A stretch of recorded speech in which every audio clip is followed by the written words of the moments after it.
yang akan dibawakan oleh Al-Ustaz Irham. Waktu dan tempat kami bersama.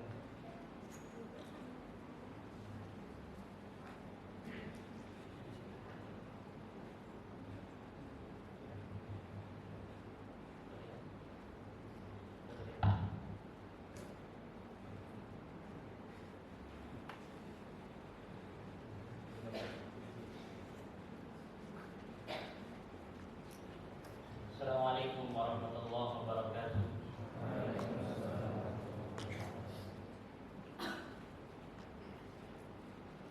Alhamdulillah nahmaduhu wa nasta'inuhu wa nastaghfiruhu wa natubu ilaih wa na'udzu billahi min syururi anfusina wa min sayyiati a'malina. Man yahdihillahu fala mudilla lahu wa man yudlil fala hadiya lahu. Asyhadu an la ilaha illallah wahdahu la syarika lahu wa asyhadu anna Muhammadan abduhu wa rasuluhu la nabiyya ba'dahu. Qala Allah ta'ala fi kitabihil karim, ya ayyuhalladzina amanu taqullaha haqqa tuqatih wa la tamutunna illa wa antum muslimun. Ya ayuhan nasu taqu rabbakum alladhi khalaqakum min nafsin wahidah wa khalaqa minha zawjaha wa batha minhuma rijalan katsiran wa nisaa'a wattaqullaha alladhi tasaaluna bihi wal arham innallaha kana 'alaykum raqiba. Ya ayyuhalladzina amanu taqullaha wa qulu qawlan sadida yuslih lakum a'malakum wa yaghfir lakum dhunubakum wa may yuti'illaha wa rasulahu faqad faza fawzan 'azima. Amma ba'du. Ya ma'asyiral muslimin wal muslimat yang semoga dirahmati oleh Allah Subhanahu wa taala.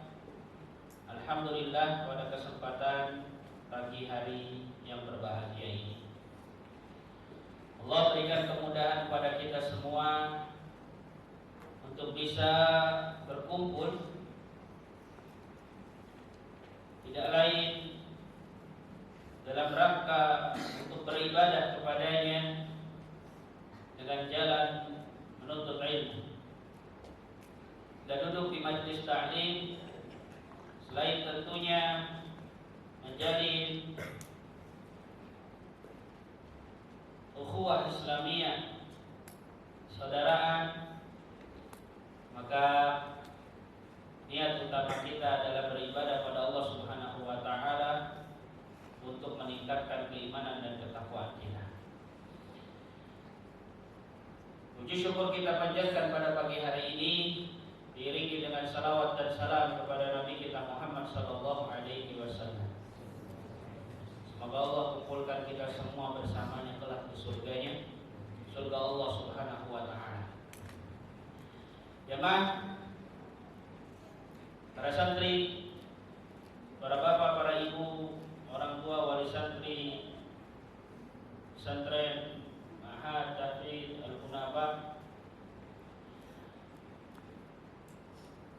terima kasih untuk perhatiannya pada kesempatan pagi hari ini. Mudah-mudahan kita bisa mengkaji salah satu dari kitab para ulama yang insyaallah ta'ala pada kesempatan pagi hari ini kita akan mengupas ringkasan dari kitab Al-Wasailul Mufidah lil Hayat Sa'idah Syekh Alamah Abdurrahman bin Nasir As-Sa'di. Insyaallah ta'ala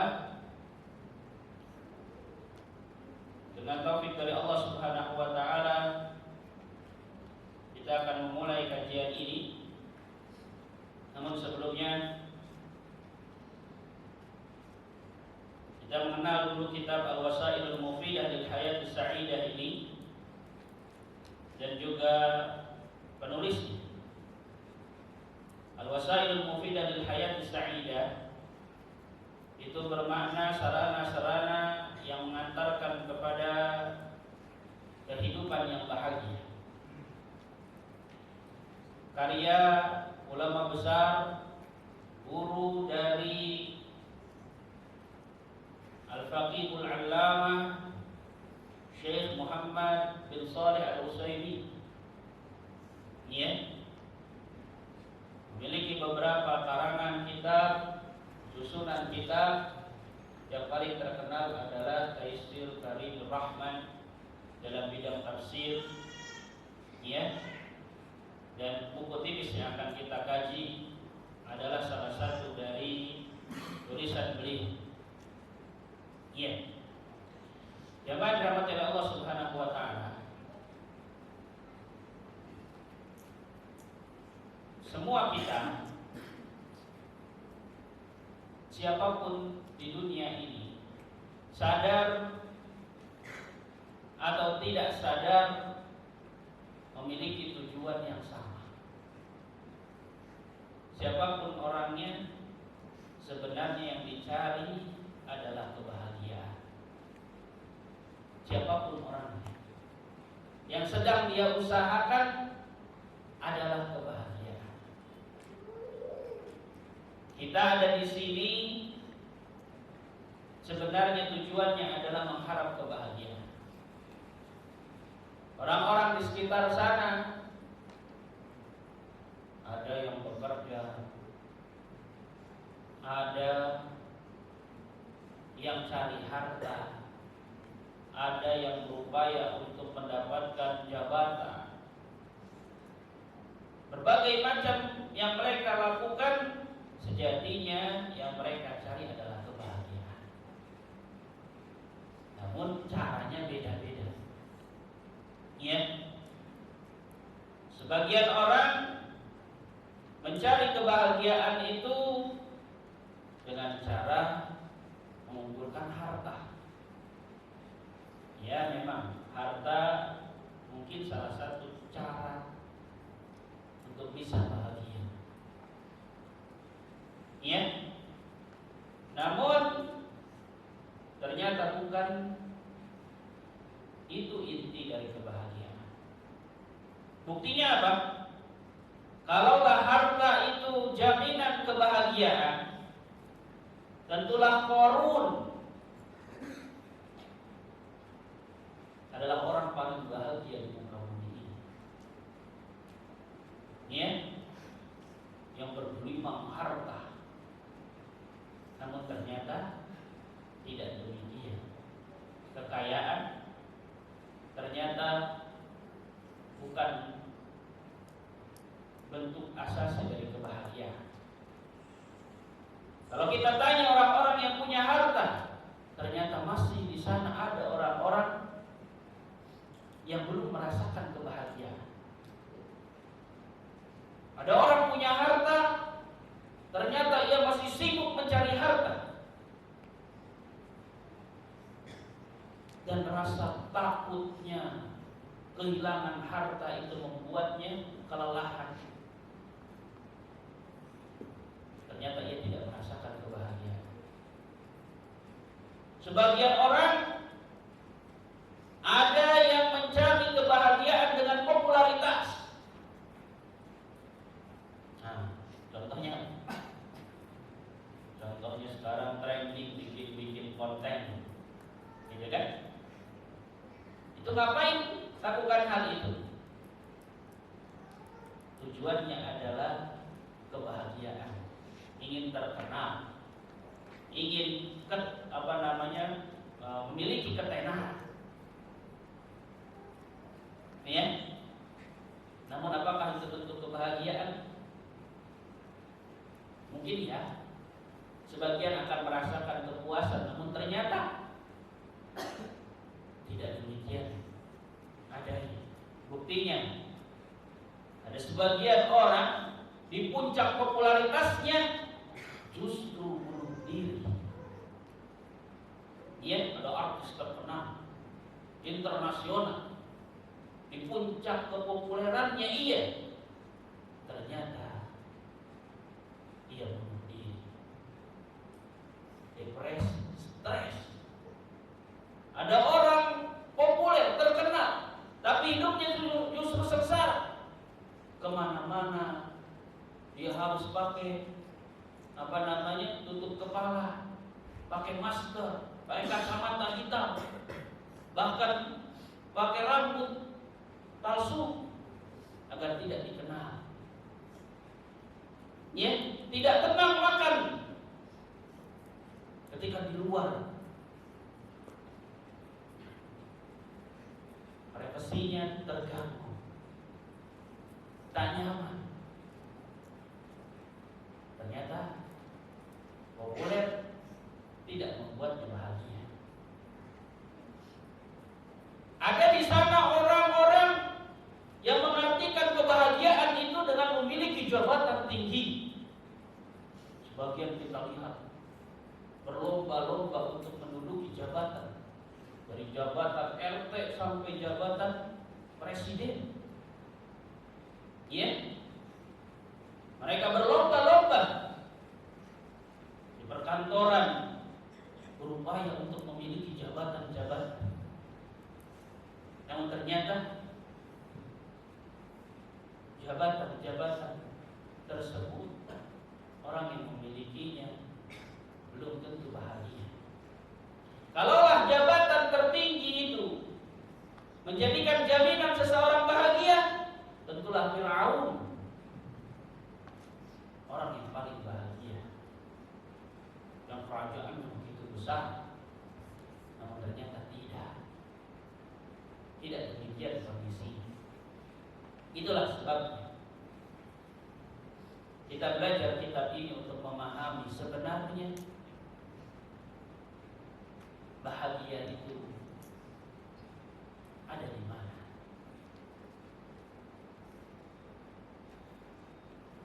Simple sebenarnya, kata Syekh. Bahagia itu adanya di hati. Dan hati itu dikuasai oleh Allah Subhanahu wa ta'ala. Hati manusia berada di antara jari jemari Allah Subhanahu wa ta'ala, baina asabi'ir rahman. Yukallimuhu, Allah Subhanahu wa ta'ala yang membolak-balikan hati manusia.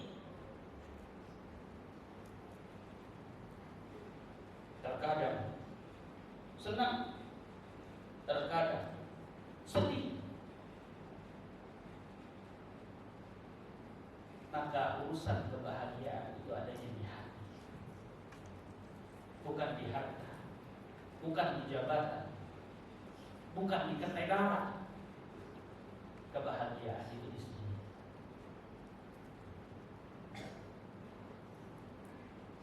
Maka kebahagiaan itu dirasakan oleh orang-orang yang beriman, orang-orang yang mendekatkan dirinya kepada Allah Subhanahu wa ta'ala. Itulah kebahagiaan sejati, karena hati itu Allah yang kuasai. Maka cara pertama atau yang paling utama agar seseorang bisa bahagia adalah dengan beriman kepada Allah dan beramal saleh. Dan Allah sudah firmankan, Allah sebutkan dalam Al-Quran, man 'amila shalihan min dzakarin aw untha wa huwa mu'min falanuhyiyannahu hayatan thayyibah wa lanajziyannahum ajrahum bi ahsani ma kanu ya'malun. Siapa saja yang beramal saleh, baik laki-laki ataupun perempuan, dan ia beriman, maka kata Allah, kami akan berikan kehidupan yang nyaman, kehidupan yang baik, dan kami akan balas mereka dengan balasan yang lebih baik dari apa yang telah mereka kerjakan. Masya Allah. Surat An-Nahl ayat 97 ini jemaah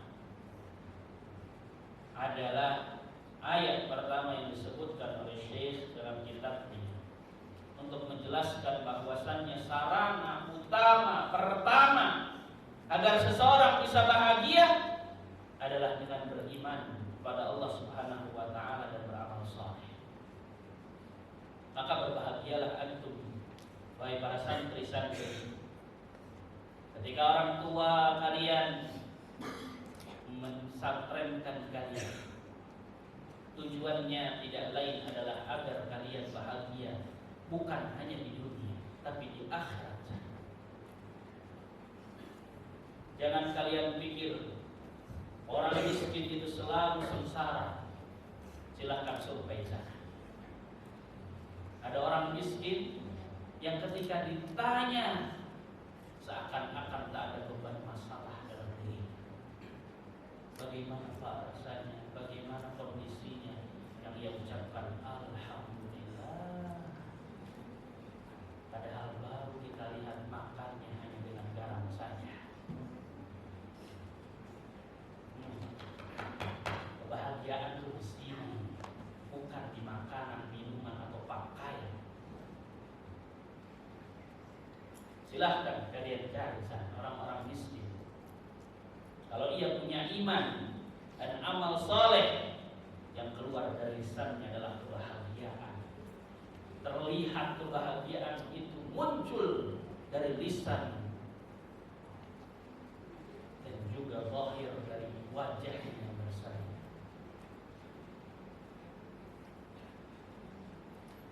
Namun banyak orang-orang kaya di sana, harta dan asetnya luar biasa. Tapi ketika kita ngobrol dengannya, bagaimana Pak?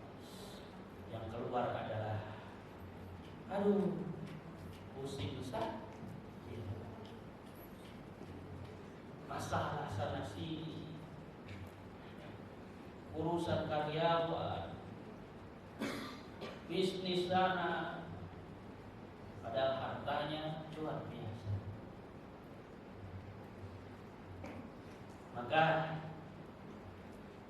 kita harus sadar, iman akan menuntun seseorang kepada kesabaran, ridho dan qanaah atas semua takdir yang Allah berikan. Maka Pak, jika dirahmati Allah Subhanahu wa taala, Nabi sallallahu alaihi wasallam pernah bersabda, "Ajaban li amril mu'min." Sungguh mengherankan perkara seorang mukmin. Inna amrahu kullahu khair. Sesungguhnya seluruh perkaranya itu baik.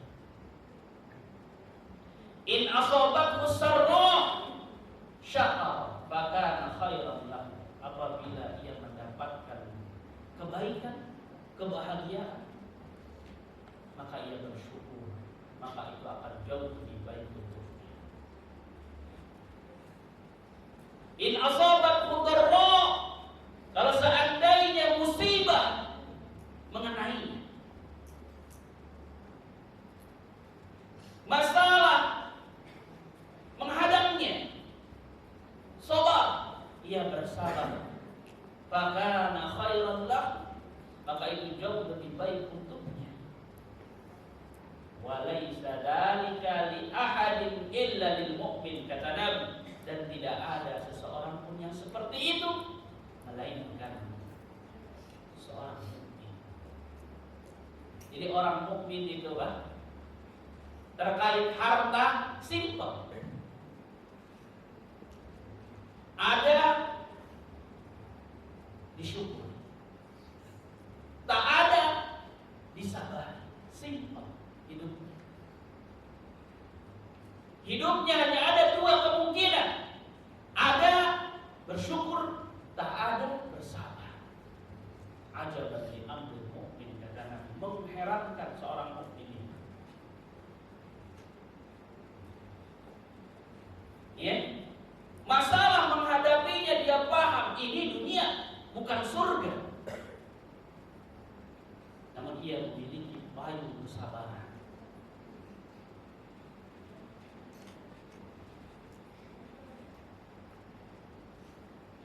Kalau Kalau musibah itu bagaikan hujan misalnya, hujan mengenainya, namun orang mukmin memiliki payung kesabaran. Payung memang tak mungkin menghentikan hujan, namun payung menjadikan seseorang mampu berdiri menghadapi hujan tersebut. Kalaulah seandainya masalah itu bagai hujan, seorang mukmin memiliki payung kesabaran untuk menghadapinya dengan tenang. Orang beriman sadar betul tugas ia adalah memperbaiki hubungannya dengan Allah Subhanahu wa Ta'ala. Yang ia lakukan adalah luruskan niatnya, luruskan hatinya, luruskan pikirannya, luruskan amal salehnya. Niscaya Allah akan luruskan seluruh perjalanan hidupnya. Ia sadar betul Allah waliyya, Allah adalah waliku, penolongku. Wa huwa yuwalli shalihin, dan Allah akan melindungi orang-orang yang saleh. Maka perbaiki hubungan kita dengan Allah, maka semua permasalahan hidup akan terasa mudah kita hadapi. Karena Allah lah yang melindungi kita, Allah lah yang menjamin itu semua. Jamaah, poin yang kedua, ini sebenarnya ada sampai 21 sarana yang disebutkan Syekh, tapi waktu tidak terbatas. Mudah-mudahan tetap yang terbaik bisa kita berikan pada kesempatan hari ini. Maka yang kedua yang disebutkan Syekh adalah berbuat baik kepada sesama dalam ucapan dan perbuatan. Itu adalah sarana agar kita bisa bahagia. Karena kebaikan akan mendatangkan kebaikan. Al-jaza' min jinsil amal. Balasan itu sesuai dengan amal perbuatan. Kama tadinu tudan, kata para ulama, bagaimana kau bersikap, demikianlah kau bersikap. Jadi, adik-adik para santri yang dirahmati Allah Subhanahu wa Ta'ala, mungkin kalian itu ya masuk pesantren itu rasanya penuh masalah, jauh dari orang tua, makanan gak sesuai selera, tidur gak nyenyak seperti di rumah sana, ya. Tapi semua masalah itu hanya ada dua: perbaiki hubunganmu dengan Allah Subhanahu wa Ta'ala dan bersikap baiklah kepada sesama. Hidupmu akan bahagia. Nabi mengajarkan tahabu, saling berikanlah hadiah, niscaya kalian akan saling mencintai, akan saling menyayangi. Maka berbuat kepada berbaik, melakukan kebaikan kepada sesama, itu adalah modal untuk kita bahagia. Amal yang paling dicintai Allah adalah kebahagiaan yang dimasukkan oleh seseorang kepada hati seorang muslim. Maka jangan pelit-pelit sama teman. Maka jangan ucapkan kalimat-kalimat kasar pada teman. Maka jangan pernah jahil sama teman. Kalau kalian ingin betah, ingin bahagia hidup di dunia ini, la khaira fi katsirin min najwahum illa man amara bi shadaqatin aw ma'rufin aw islahin bainan nas man yaf'al dzalika ibtigha'a mardatillah fasawfa nutihi ajran 'azima. Ada kebaikan dari obrolan kalian kebanyakan, kecuali yang senantiasa memerintahkan sedekah, kebaikan, mengislahkan permusuhan di antara manusia. Barang siapa yang melakukan itu semua karena Allah, mencari ridha Allah, maka Allah akan berikan padanya pahala yang besar. Tahu tidak kalian? Kita sebutkan bahagia itu ada di mana? Di hati. Kebahagiaan itu di hati. Dan ada yang kita saksikan, betul saksikan. Ada orang yang sholatnya baru Al-Fatihah selesai dan masuk surat berikutnya dia sudah meleleh mata, menangis bahagia, bukan sedih, menangis bahagia. Ketika ia sholat dalam sujudnya ia menangis bahagia. Dia mungkin dalam kondisi lapar, tidak punya apa-apa, tapi ketika ia sujud pada Allah Subhanahu wa Ta'ala, bahagianya dia ketika sujud. Ketika melakukan ketaatan pada Allah Subhanahu wa Ta'ala, baca Quran, ini kan? Berapa lama kalian bisa pegang baca Quran? Ya? Kalau kita kisahkan kisah-kisah para penghafal Quran yang seakan-akan hidupnya itu mungkin seperti kalian main game, gak kenal waktu dengan lihat Quran itu. Ya, bahagianya itu mungkin zaman sekarang itu bagaikan kalian lihat teman kalian lagi main game. Jangankan itu, sahabat dahulu Amr bin As dan Ubaid itu diminta Rasulullah untuk menjaga perbatasan. Yang satu izin, anda tidur duluan ya, antum jaga dulu. Oke siap, jaga. Dia jaga bukan bengong, bukan. Jaga sambil sholat malam. Gitu ya. Ketika di tengah malam dengan khusyuknya ia membaca ayat-ayat Allah, tahu-tahu melesatlah panah ke dalam tubuhnya.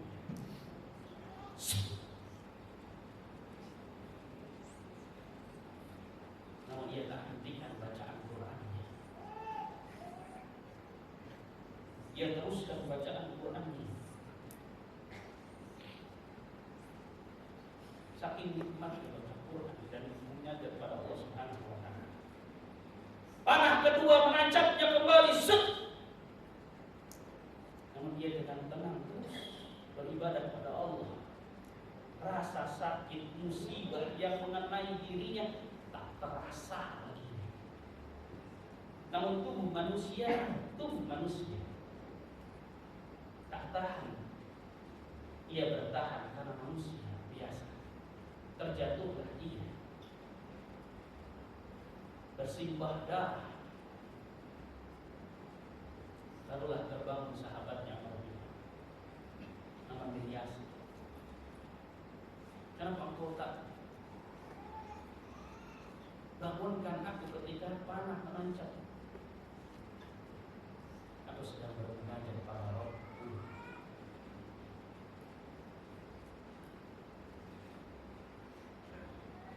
Allah Akbar. Kebahagiaan macam apa yang dirasakan sahabat-sahabatnya. Sebagian ulama dahulu ketika belum ada zamannya obat bius, namun harus dikatakan oleh tabib, kakimu harus diamputasi. Belum ada obat bius saat itu. Apa yang dilakukan? Tunggu, potong kakiku. Ketika